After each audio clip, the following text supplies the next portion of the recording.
Summit attend करने के लिए तियानजिन में नरेंद्र मोदी पहुंच चुके हैं और वहां पर उनका रेड कारपेट वेलकम होता है, फूलों का गुलदस्ता पेश किया जाता है। और हैरत की बात यह है कि कहीं से भी नहीं महसूस हो रहा था कि इंडिया और चाइना किसी जमाने में एक दूसरे के एनिमी थे। 7 साल के बाद पीएम मोदी का ये जो विजिट आया है, पूरी दुनिया की निगाहें इस पर हैं और स्पेशली जिस तरह का जियोपॉलिटिकल माहौल बना है दुनिया भर में ट्रंप के टैरिफ की वजह से, भारत और चाइना एक साथ आ रहे हैं। आप देख सकते हो खबर, यहां पर CNN से लेकर पूरी दुनिया की जो मीडिया है वो इसके बारे में डिस्कशन कर रही है। India's Modi meets Xi on his first China trip in 7 years as Trump's tariff bite. Modi ji China जाने वाले हैं और वहाँ पर रशियन प्रेसिडेंट भी होंगे और जाहिर है कि शी जिनपिंग ने इनवाइट किया है। कितना इम्पोर्टेंट लग रहा है आपको उनका ये विजिट आफ्टर 7 years, और क्या करारा जवाब या रिस्पांस मोदी जी देने वाले हैं ट्रंप को? मोदी जी किसी को जवाब देने के लिए नहीं आए, यहाँ पर एससीओ की मीटिंग अटेंड करने आए हैं और ये बहुत इंपॉर्टेंट एक फोरम है। आपको मालूम है कि रशिया, चाइना और भारत तीनों इकट्ठे होते जा रहे हैं और इकट्ठे मिलकर वो अमेरिकन जो हेजीमनी है उसको खत्म करने की वो बातें भी बोल रहे हैं। रशिया के साथ हमारे ऑलरेडी बहुत अच्छे रिलेशंस थे, लेकिन थैंक्स टू डोनाल्ड ट्रंप उन्होंने एक काम कर दिया कि भारत और चाइना को इकट्ठे कर दिया।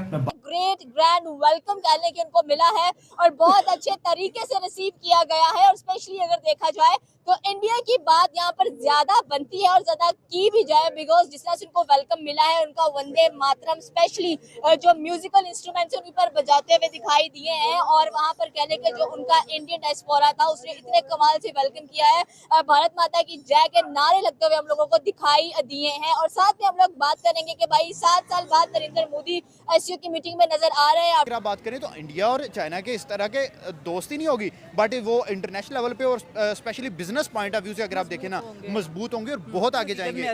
नमस्कार दोस्तों, स्वागत है आपका। प्रधानमंत्री नरेंद्र मोदी जी इस समय चीन के दौरे पर है। ये दौरा 30 अगस्त से शुरू हुआ है। शंघाई कोऑपरेशन ऑर्गेनाइजेशन समिट चीन का तियानजिन में हो रही है। 7 साल बाद पीएम मोदी का ये पहला चीन दौरा है, ऐसे समय में जब इंडिया यूएस रिलेशंस में तनाव है और 2020 के गलवान क्लैश की यादें अब भी ताजा है। कल पीएम मोदी ने चीनी राष्ट्रपति शी जिनपिंग से मुलाकात की। दोनों नेताओं ने भरोसे, सम्मान और संवेदनशीलता पर आधारित रिश्तों को आगे बढ़ाने की बात कही। राष्ट्रपति शी ने जोर देकर कहा कि यह दौरा खास है क्योंकि इस साल इंडिया चाइना डिप्लोमेटिक टाइज के 75 साल पूरे हो रहे हैं। वहीं मोदी जी ने कहा कि बॉर्डर डिसएंगेजमेंट से अब शांति और स्टेबिलिटी का माहौल बना है। एससीओ समिट में प्रधानमंत्री मोदी की भागीदारी भी अहम मानी जा रही है। इस मंच पर उन्हें न सिर्फ रीजनल लीडर्स बल्कि रशियन प्रेसिडेंट व्लादिमीर पुतिन से भी मिलने का मौका मिला है। इस मुलाकात पर दुनिया की नज़र इसलिए भी है क्योंकि हाल ही में अमेरिका ने इंडिया पर भारी टैरिफ्स लगाए हैं। मोदी जी का ये दौरा संकेत देता है कि इंडिया चाइना रिलेशंस में नई शुरुआत की संभावना है। भारतीय समुदाय ने तियानजिन में उनका गर्मजोशी से स्वागत किया, जहां चाइनीज आर्टिस्ट्स ने इंडियन संगीत पर कल्चरल परफॉर्मेंसेस पेश किया। मालूम है कि आपकी रेपुटेशन कैसी है, लेकिन ये जो मैं पहले बोल रहा था कि भाई चाइना और भारत दोनों इकट्ठे होते जा रहे हैं क्योंकि डोनाल्ड ट्रंप ने बड़ी खूबसूरती से एक गेम खेली। पहले टैरिफ लगाया चाइना के ऊपर, भारत के ऊपर नहीं लगाया गया। सारी दुनिया के ऊपर टैरिफ लगाया, भारत के ऊपर नहीं लगाया गया था और चाइना के साथ तो 250% तक उन्होंने टैरिफ लगा भी दिया था। उसके बाद आहिस्ता आहिस्ता कम किया, लेकिन जब टैरिफ लगाया चाइना के ऊपर तो चाइना ने भी आहिस्ता आहिस्ता भारत की तरफ आना शुरू हो गए। This is very very important to understand कि भारत ही था एक कंट्री जो चाइना को बचा सकता था। This was one thing which we have done.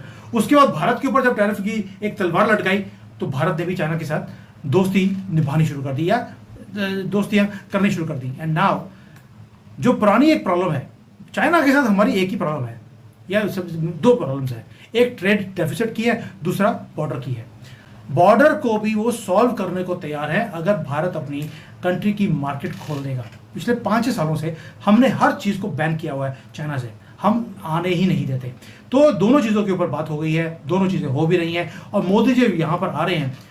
बहुत एग्रीमेंट्स हैं जो साइन करने वाले हैं। आर्टिफिशियल इंटेलिजेंस है, रोबोटिक्स है। वैसे आपको समझ नहीं आएगी कि मैं क्या बातें कर रहा हूँ क्योंकि ये मॉडर्न चीज़ें हैं। मैं समझ लीजिए ये मॉडर्न चीज़ें हैं जो यहाँ पर होने वाली हैं और ये सारी चीज़ों के ऊपर बात भी करेंगे, एग्रीमेंट्स भी करेंगे और ये सारी इंप्लीमेंट भी होंगी। So this is what Modi ji is going to come, nothing else. छोटी मोटी बातें। है, जापान की धरती पे रह के उन्होंने बोला है कि India and China will provide economic stability to the world order. तो ये सोचिए कि वो जापान के साथ भी एक तरह से वो चाहते हैं कि इंडिया, जापान और चाइना मिलके एक फॉर्मेशन बनाए, तो वो ग्लोबल जो वेस्ट है उसको एक तरह से काउंटर भी कर सकते हैं।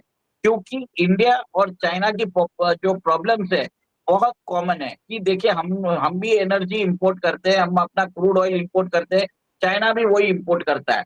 सेकेंड, दोनों की पॉपुलेशन लगभग एक जितनी है, 1.4 बिलियन डॉलर, 1.4 बिलियन पीपल है, तो दोनों मिला के 2.8 बिलियन हो चुका है। और जापान के पास क्या है, जापान के पास इन्वेस्टमेंट्स करने की कैपेसिटी है, जापान के पास टेक्नोलॉजी है, और जापान और चाइना आपस में बहुत ज्यादा ट्रेड भी करते हैं। जापानीज कंपनीज ने मेनलैंड चाइना में प्लांट्स खोल के रखे हैं।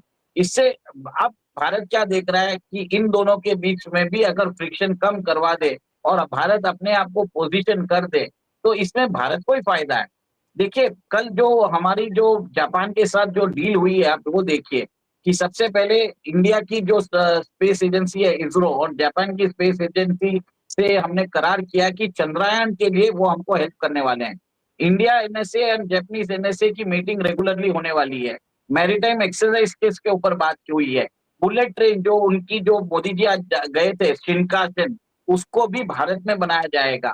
जापान अपनी इंडस्ट्रियल लेवल जो डिफेंस टेक्नोलॉजीज है वो भारत के जो डिफेंस एस्टेब्लिशमेंट्स है उनके साथ शेयर करने वाला है।